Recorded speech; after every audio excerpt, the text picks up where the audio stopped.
The man known to history as Scipio Africanus was born as Publius Cornelius Scipio in the city of Rome, most likely in the year 236 BC.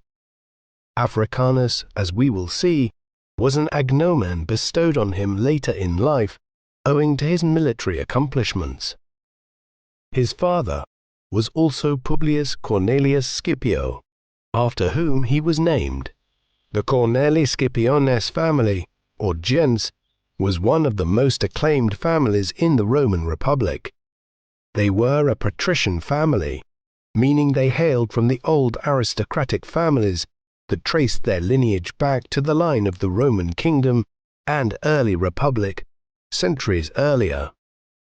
Several ancestors had served as consul, the highest magistrate of the Roman Republic, during the 4th century BC, while both Scipio's great-grandfather and grandfather were noted political figures and military commanders between the 290s and the 250s BC. Scipio's mother was Pomponia, of the gens Pomponia. Her people were of the plebeian class of Romans, commoners in olden times, though many such plebeian families had risen to riches and esteem in the 5th and 4th centuries BC. The Pomponia were one such, with many scions of the family serving as tribute of the people and consul in the 5th, 4th, and 3rd centuries BC. Family law even held that they were descended from a son of one of the rulers of Rome in times gone by, Numa Pompilius. Hence, Scipio was born into a powerful and prominent family within the Roman Republic. Scipio's entire life would be shaped by the trajectory of Roman politics in the century or so before he was even born. According to Roman mythology, Rome had been founded by Romulus and Remus on the banks of the river Tiber in 753 BC. Twins descended from Prince Aeneas of the fabled city of Troy. In reality, though, archaeologists have revealed that Rome actually emerged from around 1000 BC onwards as several small villages in the vicinity of the 7 hills of Rome amalgamated together. A Roman kingdom existed early on, before the Roman Republic emerged at the end of the 6th century BC. For another century and a half thereafter, it had remained a small city-state, controlling little more than the countryside in the immediate hinterland of the city. Rome had even been attacked and sacked by a marauding army of Celts from the Alpine region of northern Italy in 390 BC. Perhaps it was the shock of the Celtic attack on their city-state that spurred the Romans to become a more militaristic people. For in the decades that followed, they entered into a series of wars against their neighbors in the Latium region of central Italy and then against the Samnites. Thus, by 290 BC, at the end of the Third Samnite War, they had conquered all of central Italy and were expanding north into Tuscany, then known as Etruria, and southwards towards Calabria and the island of Sicily. This century of republican expansion brought the Romans into contact with new people. Between 280 BC and 275 BC, they fought a war in southern Italy against King Pyrrhus of Epirus, ruler of a kingdom that encompassed parts of what are now northwestern Greece and southern Albania. He had been called upon by the Greek city-states of southern Italy to come to their aid against the growing aggression of the Romans. He won a series of victories over Rome, but with the loss of such forces that he had to eventually abandon the cause, forever ensuring that his name would be remembered through the term Pyrrhic victory, one that is so costly that it might as well have been a defeat. Rome's true enemy, though, in the decades before Scipio was born, was Carthage. The Carthaginians were a people whose city had been founded in what is now Tunis in Tunisia in North Africa centuries earlier, as a colony of the Phoenicians. the great naval and trading power that emerged out of the Levant in the early Iron Age. While Rome was still a minor city-state in central Italy, the Carthaginians were a major power across the western Mediterranean, with influence and lands in North Africa, Sicily, Sardinia, Corsica, and on the southern coast of Hispania. A Carthaginian explorer, Hanno the Navigator, had even sailed around the western coast of Africa in the 5th century BC. In 264 BC, Rome and Carthage went to war in a clash known as the First Punic War, so named after the Roman term for the Carthaginians. Scipio's grandfather was prominent in the fighting, leading an expedition to Corsica and Sardinia in the early 250s BC. When the clash ended 23 years later, just a half a decade before Scipio was born, Carthage had been defeated and was forced to cede control over Sicily, Sardinia, and Corsica to Rome. In the process, the Roman Republic had become a naval power and the preeminent state in the western Mediterranean. Carthage was not entirely crushed by its defeat in the First Punic War, though it had suffered a major setback. In the aftermath of it, while Scipio was barely an infant, a Carthaginian general, Hamilcar Barca, who had been prominent in the fighting in Sicily in the 240s BC, and whose family, the Barcids, were amongst the elite of the Carthaginian oligarchy, convinced his people that they could rebuild their strength by concentrating on Hispania to the west, where there were valuable mines and many trading port cities and towns. Then, when it was strong enough again, Carthage could exact revenge on Rome. Thus, over the course of the 230s and 220s BC, Hamilcar and later his sons, Hasdrubal and Hannibal, campaigned extensively in southern and western Hispania, preparing their armies and navies for a fresh war to come with Rome. At Rome, members of the Senate, like Scipio's father, looked on and prepared for the inevitable Second Punic War. We have a number of very useful sources for the history of the Second Punic War and Scipio's role in it.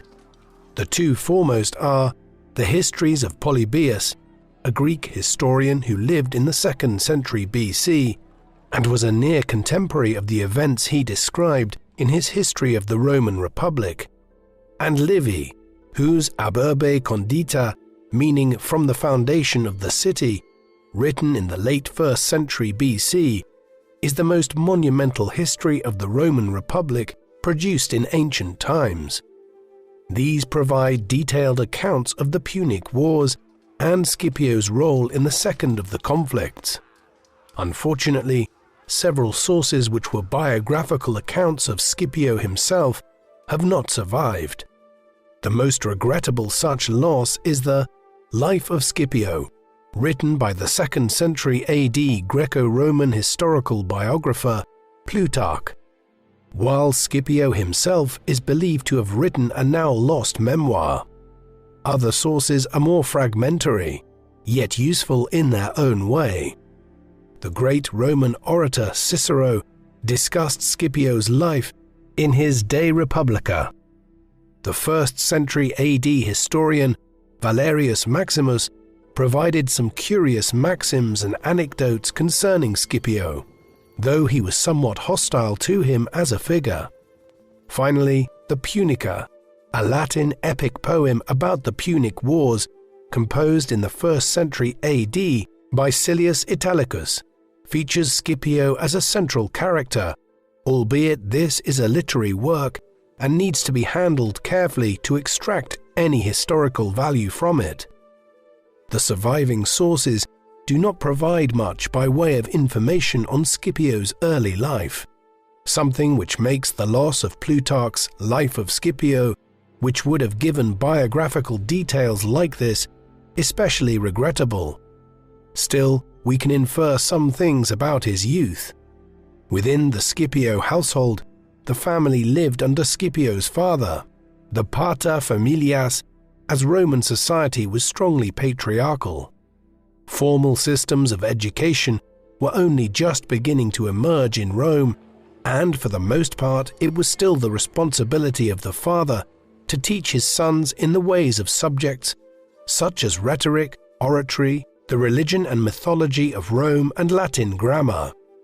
Scipio probably also benefited from the first flushes of the introduction of Greek educational methods to Rome, which are typically believed to have been introduced around the middle of the 3rd century BC by captured Greek slaves, such as Livius Andronicus.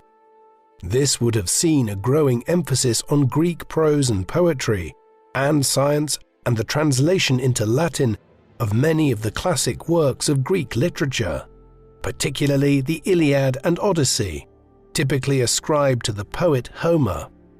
Scipio would also have grown up aware of his family's privileged position, as his grandfather was responsible for building a temple to Tempestates, a goddess of storms and weather.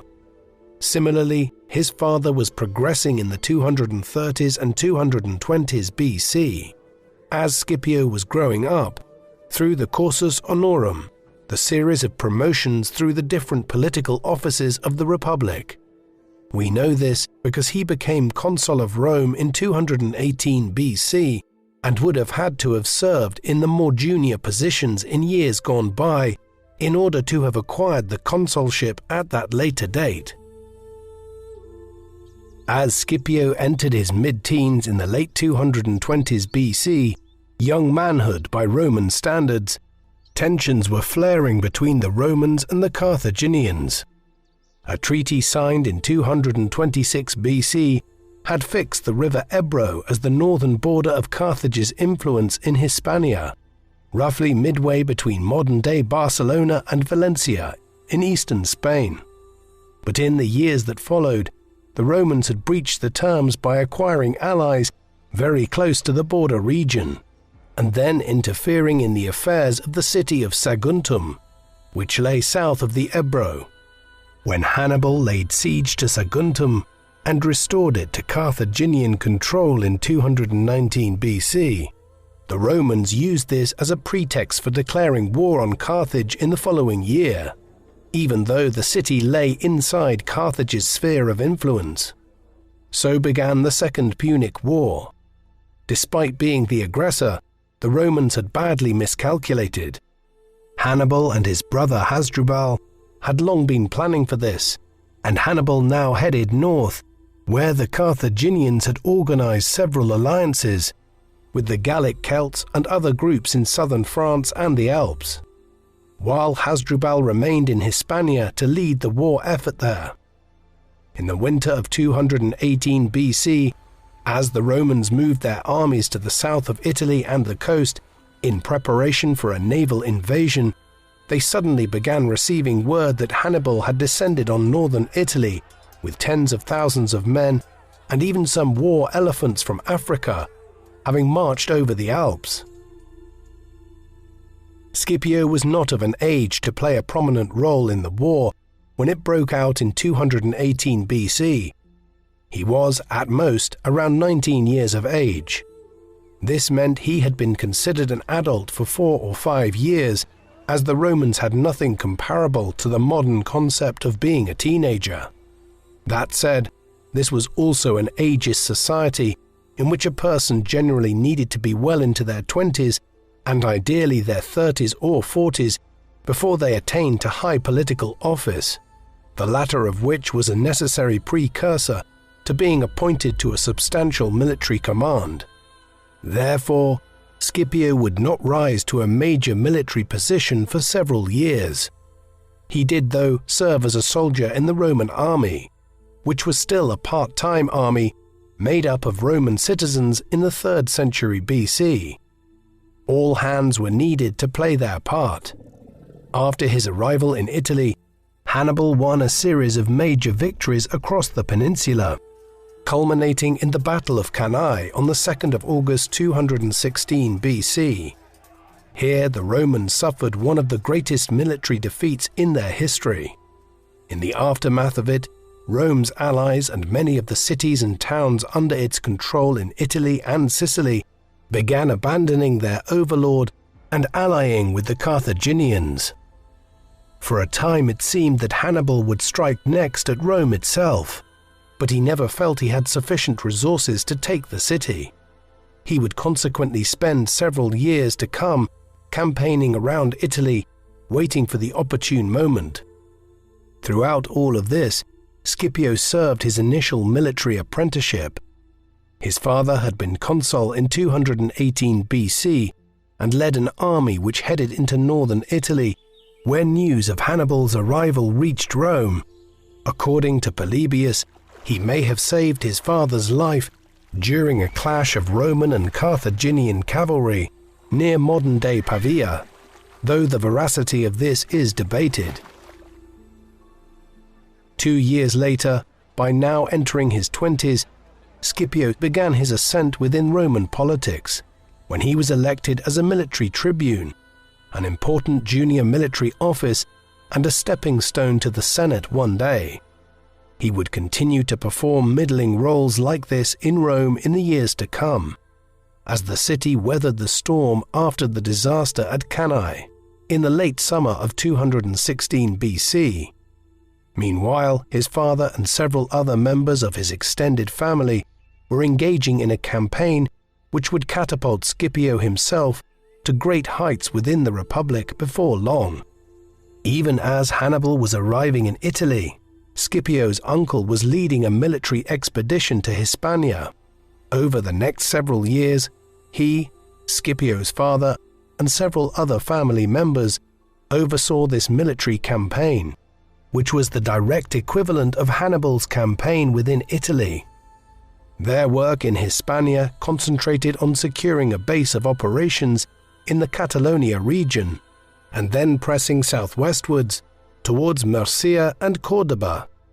As they did so, the Scipios became the de facto leaders of the Roman war effort in the course of the 210s BC. In Italy, and in the absence of his father and uncle in Hispania, Scipio emerged as a representative for his family in the capital. In 213 BC, he was elected as an aedile, a prominent magistracy responsible for the civic management of Rome, including ensuring that the city was supplied with all the resources it needed, a task which had become especially important in the context of the war and Hannibal's rampaging around Italy. By then he was married to Aemilia Tertia. She was the daughter of Lucius Aemilius Paulus, a figure who had been consul in 216 BC and died commanding at the Battle of Cannae. The marriage was a political one, and there may have been some significance to Scipio marrying her after Cannae, and thus staking a claim to being the political successor to his deceased father-in-law. They would have 5 children together, 3 sons, Gnaeus, Lucius, and Publius, and 2 daughters, Cornelia the elder and Cornelia the younger. His sons would go on to have modest political and military careers, though his foremost descendants would actually be his grandsons from Cornelia the Younger's marriage. Tiberius and Gaius Gracchus would emerge as the preeminent social reformers within the politics of Rome in the 130s and 120s BC. Despite their many children, Scipio was not faithful to his wife, a not unusual occurrence within a society where promiscuity, infidelity, and divorce were common. Several ancient sources attest to his numerous affairs, both as a young man and later in his life, with Aemilia generally turning a blind eye to those which occurred at home in Rome itself. We know some little bit about the man who was about to emerge as one of Rome's greatest generals. Scipio was clearly possessed of a great intellect, somebody who was perceived as both cultured and skillful as a politician and commander. In time, he would also reveal himself to be a ruthless character, one who was able to undermine his rivals towards his own ends. Conversely, he would almost paradoxically be merciful and accommodating of Rome's enemies when he felt displaying some sympathy towards the defeated was a judicious policy in the long run. Clearly, he had a common touch as well, or at least some charm, which won him the respect and admiration of his troops. It is difficult to say with certainty what he looked like.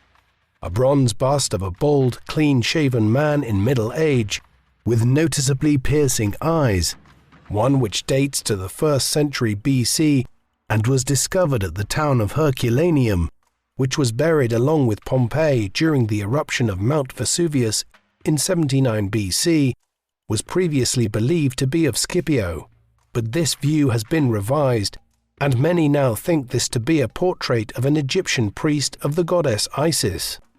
Conversely, a marble bust found near the Scipio family tomb in Rome may be of Africanus. The nose is broken off, and the eyes, following a Roman sculptural tradition, are nondescript, but we get the impression of a strong man with a serious demeanor, his face clean-shaven in line with Roman fashion and with short curly hair. This was the figure that in 211 BC was suddenly catapulted into a very prominent position within the Roman military.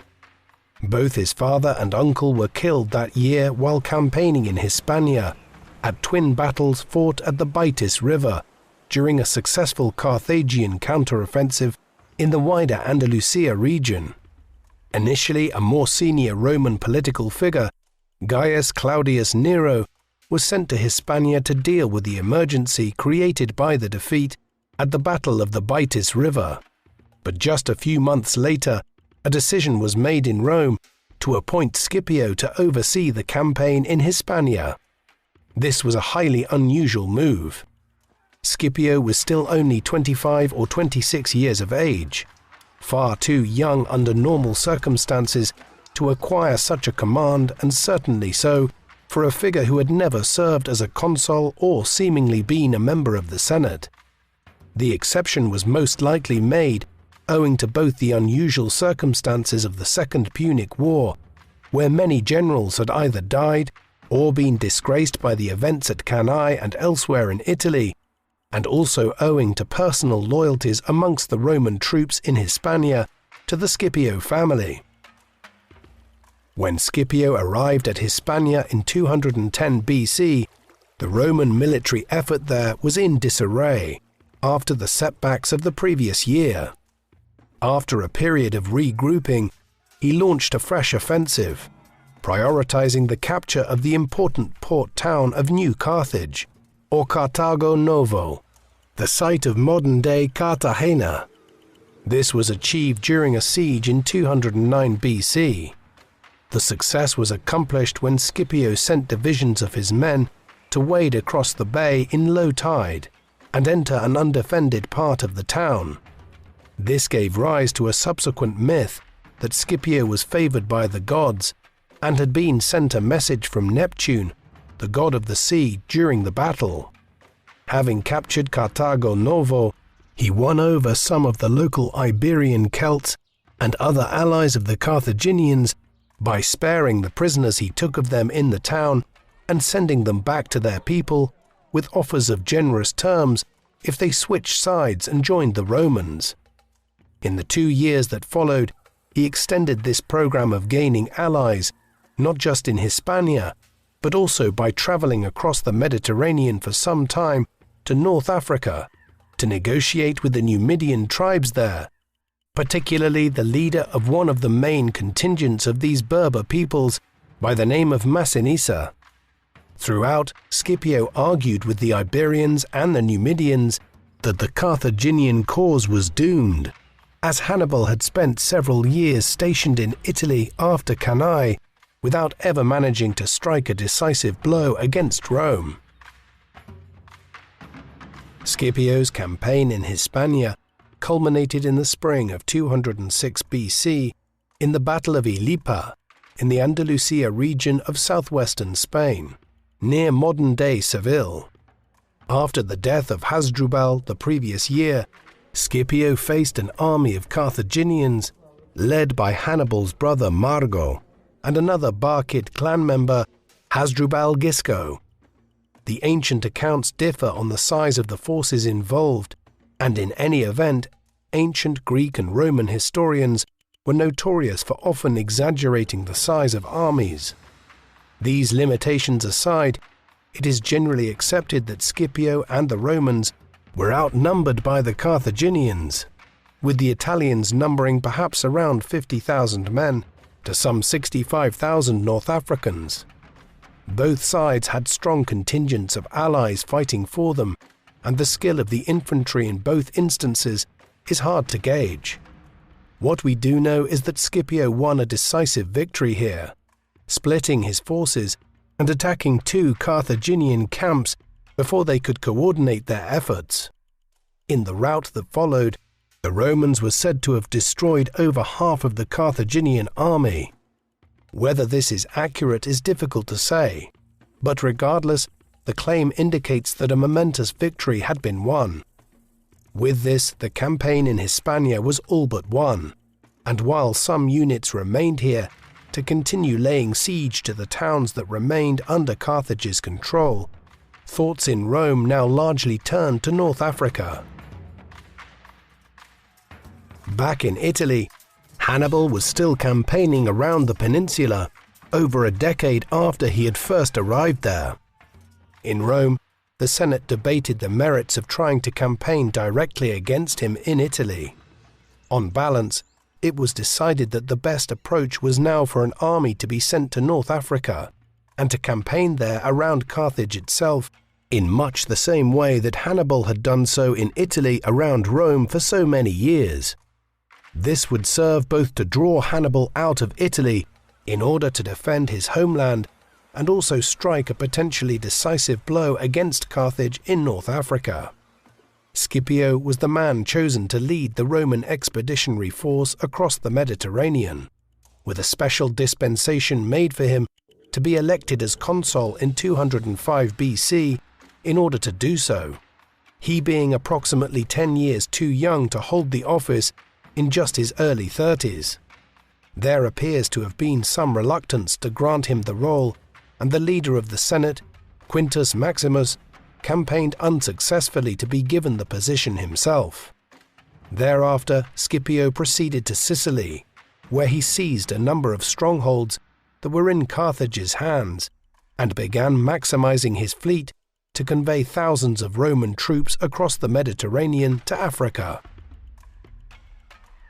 Scipio spent much of 205 BC in Sicily, and so his campaign in North Africa only really commenced in 204 BC.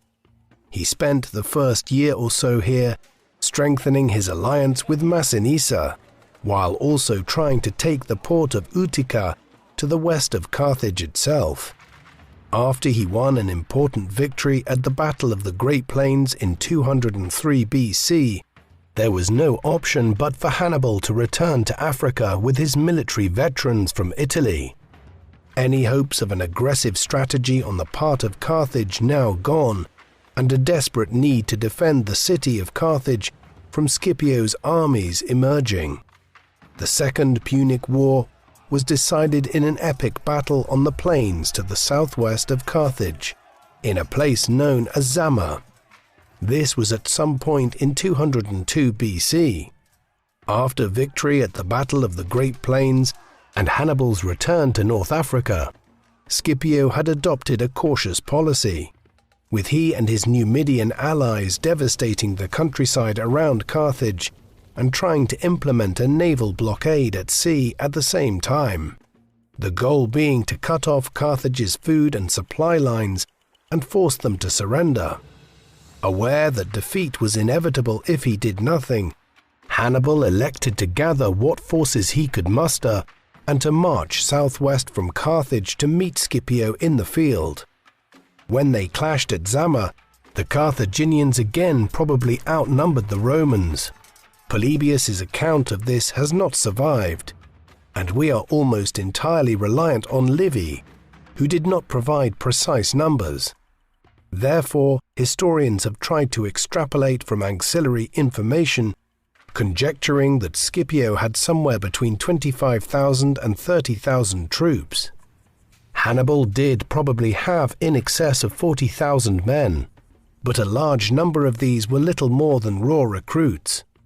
Moreover, the use of war elephants by Hannibal backfired here, as these were repulsed on their initial attack, and while charging away from the battlefield, they broke through the lines of their own forces.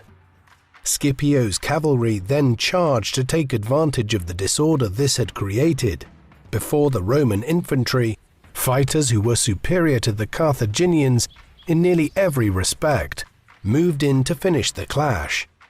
At the end of the day, the Carthaginians had been soundly defeated, and total victory was now within Scipio's reach. Victory at Zama made Scipio's success in North Africa inevitable, and Rome's triumph over Carthage a foregone conclusion. Nevertheless, the Carthaginians continued to hold out behind the walls of their city, and Scipio, who was concerned that he would be recalled home to Rome before he achieved total victory, agreed to enter peace negotiations. This points to one of the perennial issues of Roman politics during the era of the Republic, the manner in which successful generals were constantly undermined by their political rivals at home, while they were away campaigning. In this case, Scipio's principal rival was Cato the Elder, who we will hear more about later. Fearing total destruction if their city walls were breached, the Carthaginians agreed to humiliating peace terms in 201 BC. They were to be stripped of all their overseas territories, with Rome now becoming the dominant power in Hispania. Additionally, some of their North African lands were granted to Rome's allies in the region, while it was stipulated that the Carthaginian fleet could henceforth not exceed 10 warships. A huge indemnity of 10,000 silver talents, some 330 tons of the precious metal, was to be paid to Rome by Carthage over a period of 50 years. Thus, the peace terms imposed at the end of the Second Punic War left Rome as the hegemonic power in the western Mediterranean, and Carthage reduced to little more than a city-state in North Africa, under the thumb of Rome militarily and financially.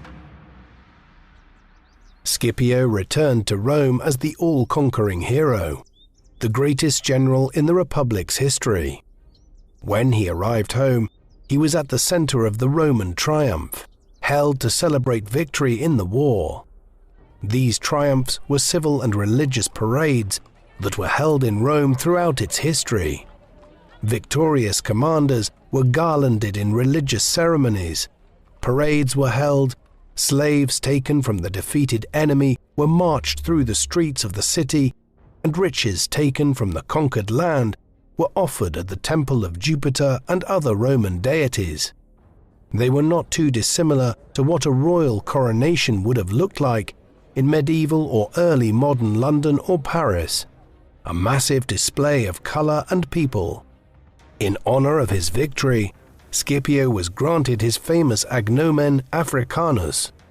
These agnomens were bestowed names, like modern-day cognomens.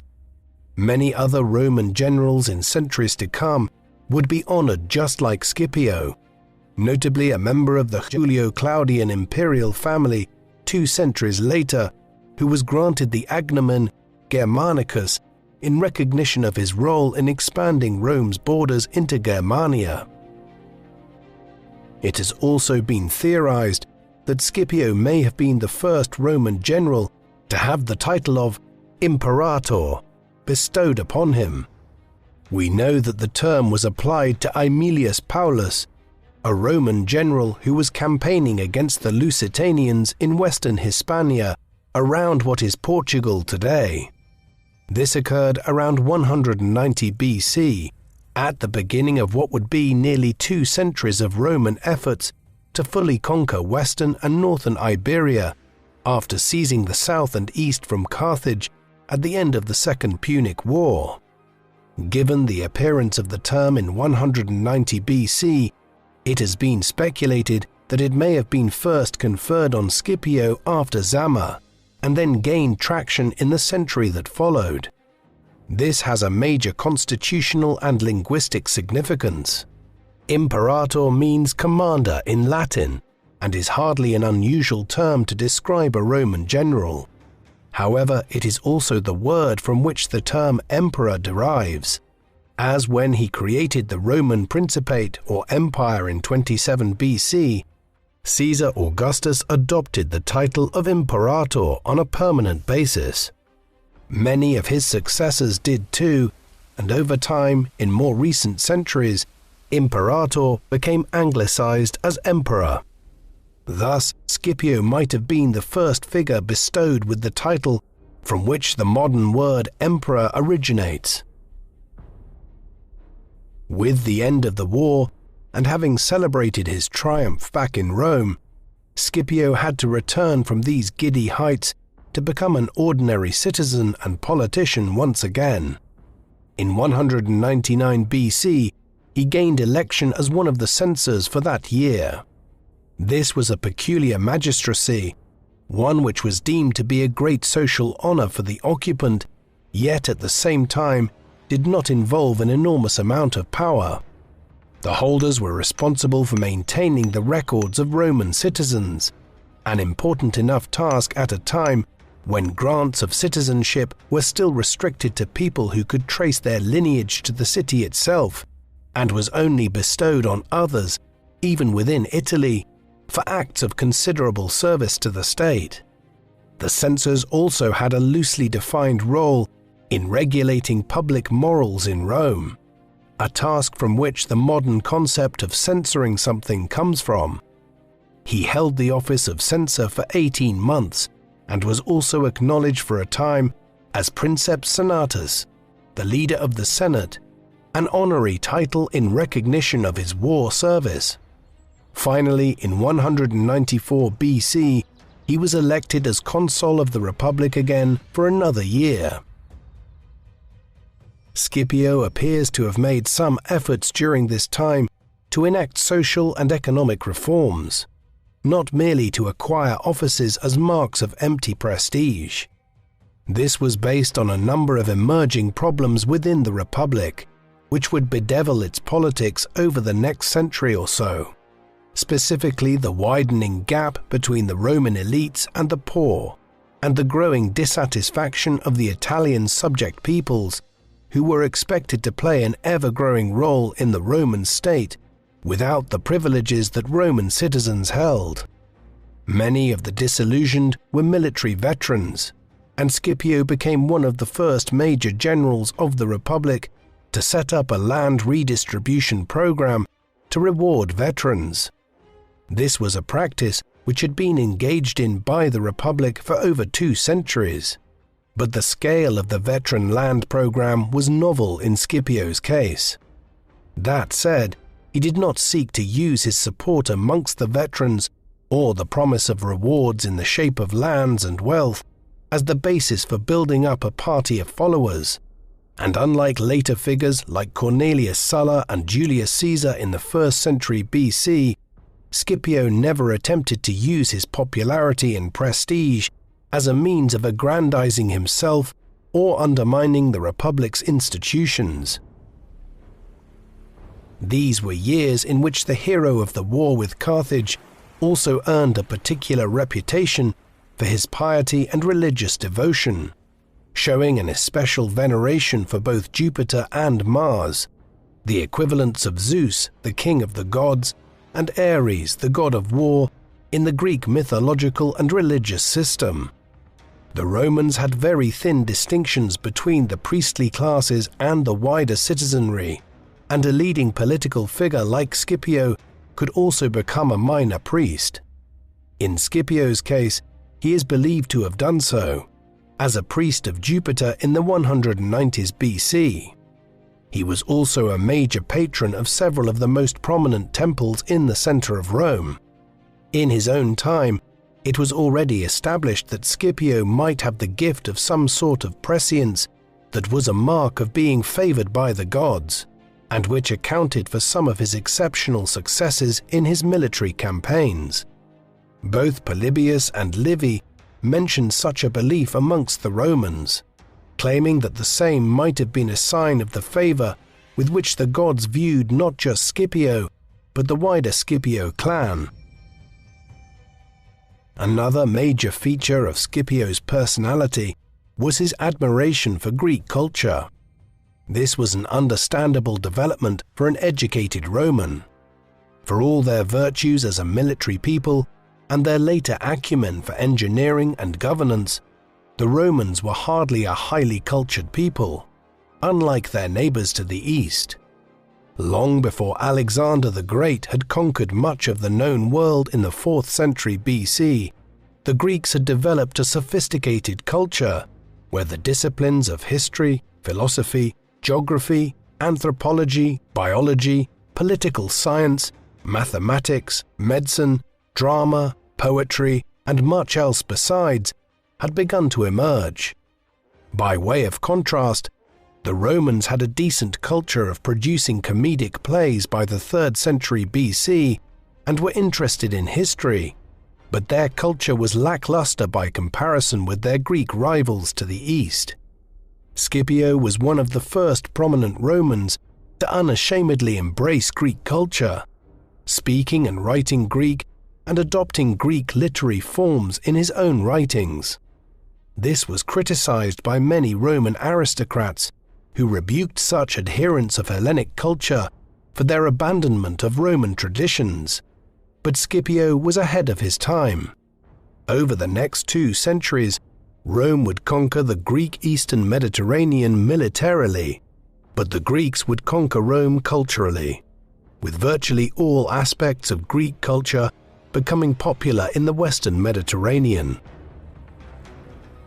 That this process was able to occur was owing to Rome's ever greater level of entanglement with the Eastern Mediterranean.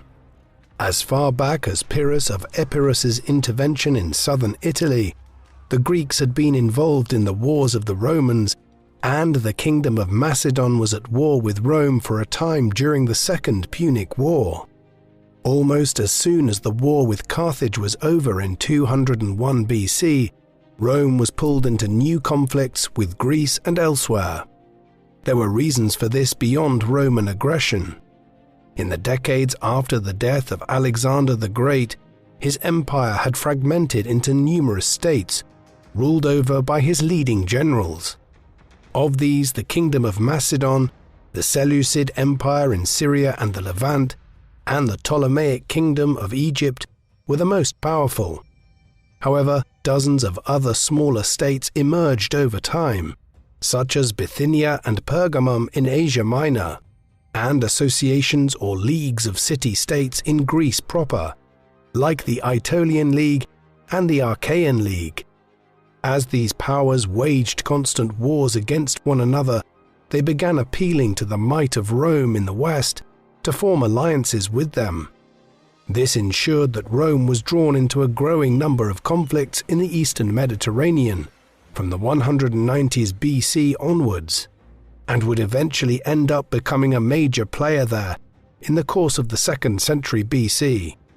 As it did, it brought more and more Romans into contact with Greek culture, and a cultural osmosis occurred. This eastern drift would eventually involve Scipio personally, as he was soon appointed to oversee a war against the Seleucids in the east. The Seleucid Empire was the largest of the successor states which emerged out of the civil wars that followed the death of Alexander the Great and the fragmentation of his empire in the late 4th century BC. Its founder, Seleucus, was a more minor commander under Alexander, though by the time of the Wars of the Diadochi, or Wars of Alexander's successors, ended in the 280s BC, he had established himself as the ruler of lands stretching from the Levant around Syria eastwards through Mesopotamia and Persia to Bactria and modern-day Pakistan. The Seleucid Empire had experienced varying fortunes in the decades that followed, losing some of its territories, that is until Antiochus III, sometimes known as Antiochus the Great, came to the throne in 223 BC. While Rome was fighting the Second Punic War with Carthage, Antiochus was reclaiming many of the lost territories of the Seleucids. By the dawn of the 2nd century BC, he had clearly emerged as the most powerful ruler in the eastern Mediterranean, a situation which led him to view the Romans engaging in a fresh war with the kingdom of Macedon between 200 BC and 197 BC as a clear act of provocation, the Seleucids holding that Greece was within their sphere of influence and that the Romans should restrict themselves to controlling the western Mediterranean. The Romans did not agree, and a Cold War followed, which erupted into the Roman-Seleucid War in 192 BC, after the Aetolian League of Greek city-states convinced Antiochus to intervene to restrict Rome's growing power on the Greek mainland. Scipio was soon appointed as a legate with military powers in the east, an appointment facilitated by his brother being consul for the year 190 BC. With this, Scipio took ship to lead a Roman army again, this time against a broad coalition of Greek states in the east. One curious element of this was that it once again involved him clashing with Hannibal.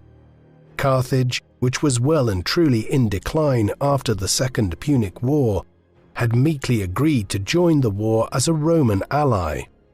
However, Hannibal was long gone from his homeland. Around 195 BC, most likely in response to pressure from Rome, he had been exiled from Carthage. He soon turned up at the court of Antiochus III, and so when Rome went to war with the Seleucids in 192 BC, they were faced with the prospect of facing their greatest foe on the field of battle yet again. He had lost his spark, though. By the time Scipio arrived in the east, Hannibal had lost several naval battles for the Seleucids, while the Romans and their allies, which included the island of Rhodes and the kingdom of Pergamum in Asia Minor, had already secured control over the Aegean and were taking the battle to Antiochus and Hannibal in what is now western Turkey. Hence, Scipio arrived during a fortuitous time. He began his command in the east by sending envoys to Antiochus proposing peace terms, which the Seleucid ruler received with disdain. Essentially, Scipio was demanding that the Seleucids acknowledge Roman influence in Greece and amongst the Greek islands, while also withdrawing from much of Asia Minor and ceding lands there to some of Rome's allies like Pergamum, all while paying a large war indemnity to Rome. Unsurprisingly, he decided to risk continuing the war. It would prove to be an unwise decision. Not long afterwards, in either December 190 BC or January 189 BC, Scipio's forces met with Antiochus's near the town of Magnesia in Asia Minor. Historians tend to agree that the Romans were outnumbered considerably by the Seleucids, with perhaps somewhere around 40,000 men against some 60,000 on Antiochus's side. By then, however, the Romans were already the most professional and effective infantry army in the known world, and despite his numerical weakness, Scipio inflicted a decisive victory over Antiochus at Magnesia. The Seleucid cavalry had operated well and damaged the Roman flanks. Ultimately, the Roman center lines had pushed onwards and broke the Seleucid composure. Some 10,000 or so Seleucid soldiers were lost, and Antiochus and his remaining forces fled from the field. With defeat at the Battle of Magnesia, Antiochus entered into more concerted negotiations with Scipio and his envoys. These events are narrated at great length by Livy in his enormous history of the Roman Republic, where suggestions arise that Antiochus tried to bribe Scipio in order to have him negotiate better peace terms for the Seleucid Empire. Scipio proved incorruptible in this instance, and terms were once again put forward similar to those proffered before the Battle of Magnesia, specifically that the Seleucids would withdraw east of the Taurus Mountains, a move which would effectively remove them from Asia Minor altogether and leave Greece and western Turkey as a potential sphere of Roman control. Antiochus eventually accepted, and the war came to an end in 188 BC as the terms were finalized with all parties. Despite its victory, Rome did not step in as the new preeminent power in Greece and Asia Minor. Instead, it expanded the territories of several of its allies that had fought with it in the war and, in so doing, began to create client states or vassals of a kind that would form the basis of much of Roman power and administration in the eastern Mediterranean for 2 centuries to come. One of the terms of the peace agreement, which was negotiated between the Romans and the Seleucids at the end of the war, was that Antiochus would hand over a number of individuals to the Romans, chief amongst which was Hannibal. The Carthaginian general had no intention of being placed at the mercy of his sworn enemies and left the Seleucid Empire for Armenia, a large kingdom in the Caucasus which would have a long history as a buffer state on Rome's eastern border between it and Parthia in centuries to come. There he is understood to have been warmly received by King Artaxius I. It was the beginning of several years of an itinerant existence as he moved from one royal court to another in the east, with Roman diplomats never far behind to tell his new host that Rome wished for Hannibal to not be made welcome. Aware that the Romans were the emerging power in the eastern Mediterranean, several of Hannibal's benefactors caved to diplomatic pressure and expelled him from their courts. Thus, between 188 BC and 183 BC, he appears to have moved between Armenia, Crete, Pergamum, and Bithynia. He was in the kingdom of Bithynia, in what is now northwestern Turkey, in the late 180s BC when he died. Some ancient sources suggest he was poisoned through some Roman plot, or even drank poison himself to avoid being handed over to the Romans, though many modern historians argue that these were simply colourful stories invented by figures like Livy and Appian, anxious to have some dramatic end to their recounting of Hannibal's life. Scipio would live long enough himself to meet with the kind of political ostracization which his great Carthaginian rival had suffered years earlier. For decades, Scipio had been a rival of Cato the Elder. The two men had been born within a few years of each other, but there the similarities ended. Cato hailed from a prominent plebeian family, unlike Scipio, who came from a patrician family. Where Scipio was a devotee of Greek culture, Cato preached the virtues of traditional Roman life and composed a famous work, De Agricultura, on farming, a work of both agricultural commentary, recipes, and a miscellaneous assortment of statements on Roman life and customs. He had also been a supporter of Fabius Maximus during the Second Punic War and had campaigned for him to be appointed to lead the campaign to North Africa that Scipio was eventually given control over. Thus, there was a lot of history between Scipio and Cato. Now, when Scipio returned to Rome from the east, he found that Cato had drummed up support for placing Scipio on trial for allegedly having exceeded his authority in the eastern Mediterranean and for prolonging the war in order for himself and his family members to enrich themselves to an extraordinary extent.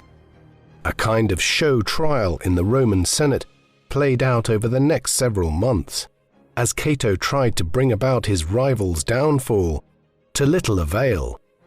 For his part, Scipio retired from the city of Rome itself to his country estate, and tried to make it clear that he was above such petty factional politics. Scipio spent the final years of his life living primarily at his villa at Liternum, in the Campania region of Italy, south of Rome towards Neapolis and Pompeii. A Roman colony had only been founded here a decade earlier, and the Scipios must have played a part in its early development. At Liternum, Scipio largely remained aloof from Roman politics, believing he had played his part fully in civic life, while his rival Cato would spend another 3.5 decades at the forefront of Roman politics, eventually becoming the grand old man of the Senate. Scipio is believed to have written a series of memoirs or histories of some kind while at Liternum, though unfortunately these have not survived down to modern times, nor indeed has a separate history of his father's career, which was subsequently composed by Scipio's elder son. The memoirs are understood to have been written in Greek, again emphasizing Scipio's appreciation for Hellenistic culture. The details of Scipio's last years and death are surprisingly hazy for such a prominent figure in Rome's history. It is agreed that he must have lived until 185 BC, and most classical scholars tend to argue that it was 2 years later, in 183 BC, when he died. Presumably, there must have been a lot of news about his passing floating around Rome, the famous general of Zama still being something of a living legend in the capital. Nevertheless, without any account of this, we are left to speculate. It is not even clear where he was buried. It is possible that he was simply laid to rest at his estate at Liternum. 3 centuries later, the Roman politician, educator, orator, philosopher, and tragedian Seneca the Younger came into possession of Scipio's former villa, as he was of the belief, expressed in one of his letters, that an altar there had been erected back in the 2nd century to mark the resting place of the great Scipio Africanus. Others suggest his remains were taken to Rome and buried there. The most likely location would be the tomb of the Scipios, the ancestral mausoleum of the family, first established by Scipio's great-grandfather around 300 BC. This lay on the southern outskirts of the city at the time, near the famous Via Appia, or Appian Way, the road leading from Rome southwards towards Neapolis. The tomb is still intact today, though most of the sarcophagi were very badly damaged or entirely lost when the tomb was rediscovered in the late 18th century, making it impossible to determine if Scipio was interred here alongside his ancestors. The decade or so either side of Scipio's death, in the 180s and 170s BC, was actually one of the last periods of relative restraint on the part of the Roman Republic. Despite constant calls for Rome to involve itself in wars in the Eastern Mediterranean, the Senate in Rome tried to resist becoming overly entangled in the Greek East for many years, allowing the various Greek states to largely maintain their independence. A turning point came with the Third Macedonian War, fought between 171 BC and 168 BC. At the end of this, the Romans replaced the Kingdom of Macedon with client states that were little more than Roman vassals. This was the beginning of a century of sustained expansion, which would make Rome master of the Eastern Mediterranean by the end of the 60s BC, conquering great powers like the Seleucid Empire and the Kingdom of Pontus. This expansion also came with exceptional violence, peaking in 146 BC, when the city of Corinth was completely leveled to the ground in Greece by the Romans. Carthage was not spared either. In the course of the 150s BC, Cato the Elder, Scipio's old nemesis in the Senate, who long outlived Africanus, had taken to ending all his speeches in the Roman governing council by declaring, "Carthago delenda est," Carthage must be destroyed. When the Carthaginians, who had never recovered from their defeat at Scipio's hands a half a century earlier, had the misfortune to respond to an attack by the Numidians, Rome's ally in North Africa, in 149 BC, Rome declared war. The third and final Punic War would end 3 years later with the destruction of the city of Carthage, the enslaving of its inhabitants, and the sowing of salt over the ruins of the city so that nothing would grow there, in what is widely acknowledged as one of the first clearly documented acts of genocide in history. Scipio Africanus was the preeminent general of the Roman Republic during its glory days in the 3rd and 2nd centuries BC, before the Republic's military commanders, like Julius Caesar, Mark Antony, and Octavian, became too powerful and ultimately destroyed it in the 1st century BC. Scipio belonged in many ways to a more traditional era of Rome's history, when its culture was still rooted in plain Roman pursuits and when it was just emerging as a major Mediterranean power.